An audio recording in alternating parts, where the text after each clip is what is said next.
Le DAF Fresh Morning, c'est 104.5 tonnes de bonne humeur. Tous les matins sur Urban FM. Sur les 104.5 Urban FM, la station Benonek Mosley. Mosley, bonjour. Bonjour Dafresh, bonjour tout le monde, bonjour René Ruth et Fallon. Donc, Réagir a fait l'association avec l'Union nationale. Oui, c'est l'une des actualités. Réagir et l'Union nationale continuent à maintenir leur bonne collaboration, étant donné que ils sont tous les deux membres de la plateforme politique Alternance 2023, qu'on se rappellera, avait été constituée à la veille de l'élection présidentielle et du moins 1 an ou 2 ans avant l'élection présidentielle. Et l'ambition était pour cette coalition ou de cette organisation de pouvoir proposer une candidature unique qui devait faire face, du moins qui devait challenger le candidat de la majorité, notamment Ali Bongo Ondimba en son temps. Et depuis on va dire le début de la transition, ces deux formations politiques, du moins des formations politiques ayant pris part à ce regroupement, ont quand même un rôle majeur au niveau du soutien à la transition politique qui se déroule actuellement dans notre pays. Et c'est dans ce sens que le président par intérim, qui Guy Roger Aura Reteno, a choisi de pouvoir aller à la rencontre de ses homologues pour pouvoir se présenter, mais également resituer les liens qui les unissent et envisager les axes de collaboration futurs qui devraient non seulement permettre à ceux qu'ils continuent à travailler ensemble dans le cadre du raffermissement des liens entre ces deux formations politiques, mais aussi de permettre à ceux qu'ils puissent continuer à travailler ensemble dans le cadre de comment penser l'avenir politique du Gabon. Et tout le monde sait que ce n'est pas un secret de polichinelle. À l'Assemblée nationale, du moins à l'Assemblée nationale, on a un honorable député qui s'appelle Jean-François Ndongobian, François Ndongobian, qui était président de Réagir et qui, à la suite de sa nomination, a fait le choix de passer également de faire assumer l'intérim à Guy Roger Aura. Donc c'est ce type de rencontre que ce dernier organise en ce moment. Il a d'ailleurs, il y a quelques jours, rencontré Barreau Chambrier, qui est le président du Rassemblement pour la Patrie et la Modernité. Et cette formation, ensemble, ils ont convenu de ce qu'ils poursuivraient à collaborer dans le cadre de leur alliance. C'est la même chose qui s'est passée hier au siège de l'Union nationale, où il a rencontré Janine Tati-Kumba pour discuter des liens entre l'Union nationale et évidemment Réagir. Donc on voit bien quel genre de liens ils veulent mettre en place. C'est ce que je disais tout à l'heure. Ils veulent renfermir les liens qui existent déjà, ou bien ils pensent à des nouvelles stratégies. L'objectif, c'est de mener des réflexions qui peuvent les amener à aller au-delà de la période qui est celle du moment, parce que vous savez qu'il y a eu la période préélectorale, post-électorale, nous sommes dans la période post-électorale, et cette période post-électorale, c'est une nouvelle configuration. On est sorti d'un gouvernement civil pour un gouvernement militaire, et dans ce gouvernement militaire, il n'y a que une norme existe, c'est que les activités, on va dire en quelque sorte des partis politiques, ne sont pas mis réellement en branle, parce que l'idée est de pouvoir créer un creuset autour duquel, ou bien dans lequel l'ensemble des forces vives de la nation travaillerait à la réussite de la transition. Et d'ailleurs, c'est la raison pour laquelle vous observez la forte coloration qu'il y a aussi bien de l'opposition que de la majorité au sein du Parlement, dans les deux chambres. C'est pour permettre à ce qu'il y ait un certain équilibre, que tous les acteurs majeurs de la vie politique de notre pays puissent se retrouver et travailler ensemble.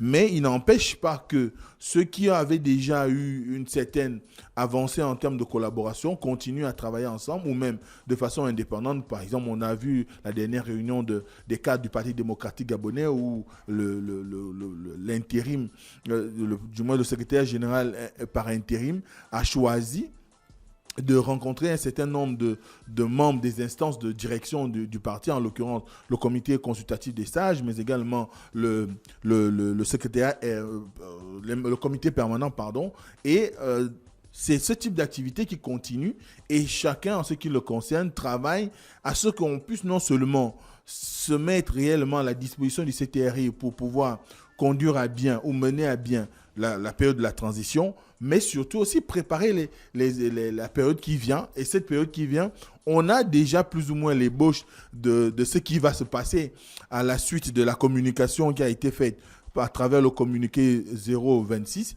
où on nous a annoncé le chronogramme de la transition, et ce chronogramme qui tient de août 2023 à août 2025 avec au bout l'organisation des élections présidentielles. Mais entre-temps, il y aura la mise en place d'un certain nombre d'étapes. Il y a eu la mise en place d'un certain nombre d'étapes et ces étapes ne sont pas aussi différentes que ce qu'avait déjà, du moins pour la période du Conseil 2023-2024, les étapes qui ont été énoncées avaient été énoncées par le passé par le Premier ministre de la Transition, Raymond Donsima, le 27 septembre, pour être plus précis. Il avait indiqué qu'il y aura d'abord l'appel à contribution, c'est la période dans laquelle nous sommes, et qui va s'achever à la fin de ce mois, notamment le 30. Ensuite, il y aura la période on va dire d'analyse à travers un secrétariat qui a d'ailleurs été validé par le CTRI. Et à la suite de dépouillement par ce secrétariat, on commencera à mettre en place un certain nombre de mécanismes qui vont favoriser, l'organisation du dialogue national inclusif. Et ce dialogue national inclusif aura pour ambition de pouvoir décider d'un certain nombre de points inhérents à la vie politique du Gabon de demain, donc le Gabon d'après la transition, et que, évidemment, à partir du mois de juin, si je ne me trompe pas, l'Assemblée nationale ou le Parlement va se muer en constituante et avec peut-être l'apport d'un certain nombre de spécialistes sur un certain nombre de questions liées au droit. En se muant en constituante, ils vont étudier ensemble, du moins ils vont lire ensemble ou monter ensemble la nouvelle constitution, et cette dernière devra être sanctionnée par un vote par référendum du peuple gabonais. Et comme qui dirait, le peuple aura quand même son mot à dire. Et d'ailleurs, c'est tout le sens qu'on peut donner à la communication faite par le lieutenant-colonel Ulrich Manfumbi qui indiquait que le chronogramme qui a été livré, validé certes par le CTRI, mais il reste qu'il y aura l'approbation du peuple lors de ce dialogue national inclusif. Et c'est d'autant plus intéressant aujourd'hui parce que quand on écoute un tout petit peu les retours derrière cette livraison du chronogramme de la transition, eh bien, il y a beaucoup on va dire, d'émotions on a envie de dire, mais il y a également des réactions qui vont dans le sens de pouvoir dire qu'on ne pouvait pas. D'abord, la première chose, c'est que beaucoup sont d'accord qu'on ne pouvait pas aller au-delà d'une transition de plus de 2 ans. Ça aussi, ça dénote des gages de respect des engagements du Gabon, parce que le CTRI, lorsqu'ils sont arrivés, la première des choses qu'ils avaient annoncé, c'était que, du moins la première raison, c'était que les élections avaient été tronquées, donc truquées ou n'étaient pas bien organisées. Et dès cet instant, il fallait qu'ils soient dans la logique de pouvoir travailler à ce qu'on puisse arriver à organiser au plus vite de nouvelles élections crédibles et transparentes. Et pourquoi pas faire en sorte qu'on ait un processus qui soit de nature à pouvoir inclure pleinement l'avis des populations gabonaises, parce qu'il s'agit d'ailleurs du choix du peuple. Et dès cet instant, le choix du peuple doit être celui qu'on respectera lorsqu'on va décider, du moins qu'on respecte lorsqu'il y a des questions de la proclamation des résultats d'une quelconque élection. Monsieur, est-ce que la date des élections au Gabon prévue pour août 2025 peut être repoussée lors du dialogue national inclusif? C'est tout le sens de la question que beaucoup se posent aujourd'hui, parce que il y a la volonté des autorités du CTRI à se conformer à l'idée générale, l'idée aussi bien des partenaires politiques du Gabon que des partenaires économiques et voire financiers du Gabon. C'est aussi l'avis d'un certain nombre d'acteurs politiques, nationaux, merci. Et en premier desquels, on a le Premier ministre. Lui, il avait déjà clairement fait savoir que pour lui, 24 mois étaient suffisants pour arriver à accomplir l'agenda du CTRI. Et aujourd'hui, arrivé à ces 2 ans, puisqu'on parle d'août 2023 pour août 2025, c'est 2 ans. Et dans ce temps-là, on comprend bien qu'ils ont pris en compte ces avis, et ces avis qui ne sont pas des moindres, dans la mesure où, comme j'ai pu le lire quelque part, le CTRI est quand même entre le marteau et l'enclume.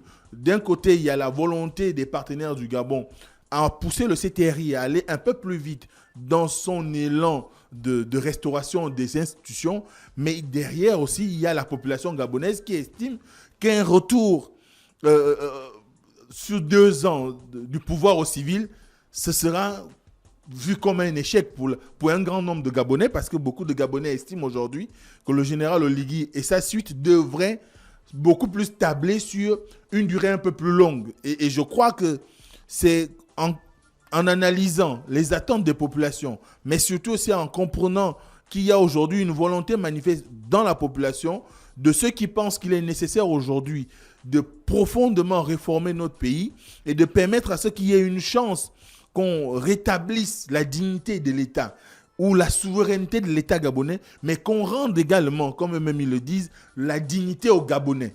Et cette dignité passe par la mise en place des institutions crédibles, solides et qui soient de nature à pouvoir permettre à chacun d'entre nous, en cas de besoin, de se mouvoir tranquillement, aussi bien dans sa vie sociale ou dans sa vie politique et pourquoi pas dans sa vie économique. Donc, c'est tout cela qui fait qu'aujourd'hui, il y a des réactions de la part des populations gabonaises et c'est la raison peut-être qui a amené le CTRI à soumettre un chronogramme provisoire pour permettre à ce que, lorsqu'il y aura le dialogue inclusif, eh bien, la question soit à nouveau posée. Est-ce que vous souhaitez réellement qu'on aille vers cette transition de 2 ans ou vous voulez qu'elle soit prolongée? Il y a certains qui aujourd'hui qui ne s'en cachent pas et qui disent tant que le CTRI travaillerait ou travaille pour l'amélioration des conditions de vie, sinon pour l'amélioration du social au Gabon, eh bien, ils sont prêts à tenter l'option d'un mandat, du moins d'une durée qui coïnciderait avec un mandat électif qui est au Gabon, selon la dernière révision, si on tient compte de la concertation politique qui a eu en février 2023, de 5 ans. Oui. Donc, on pourrait leur donner le bénéfice de gouverner le pays pour 5 ans. Oui. Il y a d'autres qui disent, même 5 ans est insuffisant, et qu'ils sont prêts à aller vers 10 ans pour peu... Ouais, j'ai vu ça. Voilà. J'ai vu ça sur les réseaux sociaux. Pour peu qu'on soit dans une logique de construction. Parce que l'amélioration et de restauration. Exactement, parce que le nœud aujourd'hui, c'est celui de pouvoir offrir aux Gabonais un mieux-être, une meilleure qualité de vie, un logement décent, et une école qui soit de nature à former des gens, aussi bien pour l'emploi administratif, mais également pour l'auto-emploi. Oui. Un système de santé qui soit de nature à pouvoir accueillir tout le monde, sans qu'on soit aujourd'hui dans une logique de sélection des malades qui arrivent entre ceux qui sont assurés et les non assurés, et ceux qui bénéficient d'un certain nombre d'avantages et pas. Donc, une certaine équité, qu'on arrive à une certaine équité, et tant que ce travail sera mené, eh bien, ils ont besoin qu'il y ait à la tête du pays des gens qui pensent Gabon d'abord et qui pensent réellement que le développement du pays passe par la transformation sociale et économique. Donc, dès cet instant, pour eux, ça ne cause aucun problème que le CTRI aille jusqu'à 10 ans de mandat. Ouais, bon. Maintenant, après, il y a la vie du peuple. Le peuple, le peuple va s'exprimer puisqu'il y a un référendum. Et tout ce qu'on dira au dialogue national et inclusif sera contenu dans la constitution qui sera proposée au référendum. Et dès cet instant, si les populations adhèrent au référendum qui sera validé aussi bien par la constituante, mais également par le CTRI, puisque le CTRI, c'est l'organe en l'état actuel des choses, c'est l'organe qui coiffe, c'est l'organe de décision du pays. Eh bien, si au sortir du référendum, les populations et le CTRI sont au même niveau, puisque la constitution sera faite selon aussi les désirs du CTRI, mais également en prenant... Pas les désirs, Mosley, les aspirations. Bon, les volontés, si on peut dire. Comment tu me dis les désirs? Est-ce que c'est une partie de jambes en l'air ou je ne sais pas trop quoi? Très bien, les aspirations si tu veux. Les aspirations du CTRI, de ses leaders, mais surtout en prenant en compte la vie des Gabonais. Parce que c'est ce qui est aujourd'hui l'essentiel, c'est que on a besoin qu'on nous propose une voie de sortie pour tous les Gabonais qui permettent à ce que chacun se reconnaisse et qu'on redevienne fier de notre pays, qu'on soit beaucoup plus impliqué dans la capacité à pouvoir participer à son émancipation ou son développement économique. Et ce n'est qu'à ce prix que Oligui Nguema et les siens pourraient continuer à rester à la tête de l'État. Donc, on est vraiment là dans un environnement où les acteurs politiques de tous bords travaille à faire en sorte que la transition soit une réussite. Aussi bien dans ce chronogramme provisoire qui a été donné, mais également dans les activités qui doivent les amener à préparer l'après-transition. Parce que quand on donne la date d'août 2025, je crois que dans l'état-major, ça se bouscule déjà. Ils ont 2 ans. Bon, maintenant, on va dire 1 an et à peu près 6 mois ou quelque chose de ce genre pour pouvoir se préparer convenablement, travailler à faire en sorte que ceux qui étaient à la traîne peut-être essayer de rattraper les autres, surtout qu'on a aujourd'hui un environnement politique qui a complètement été transformé, notamment à travers les nominations qui ont été faites dans les sphères de pouvoir, mais également au Parlement. Il y aura de nouveaux acteurs qui vont nécessairement émerger. Certainement que certains qui étaient encore dans ce qu'on appelle la société civile vont évoluer vers la création de partis politiques et vont pouvoir, du moins, vendre l'idée qui est la leur de la vision qu'ils ont du Gabon, qu'ils ont toujours défendue au sein du regroupement des organisations de la société civile, et que finalement, ceux qui étaient apolitiques jusque-là et qui ont bénéficié d'une nomination au Parlement, pourraient adhérer à X ou Y camp politique pour pouvoir réellement mener les actions qui vont dans le sens de travailler à l'essor vers la félicité que nous recherchons tous. Merci Mosley avec nous ce matin sur les 104.5 Urban FM et la station urbaine dans l'Uda Fresh Morning. Demain c'est jeudi, la radio est en mode old school. On se retrouve à 7h. Voici l'horoscope des auditeurs. On se quitte. Le Da Fresh Morning, c'est 104.5 tonnes de bonne humeur. Tous les matins sur Urban FM.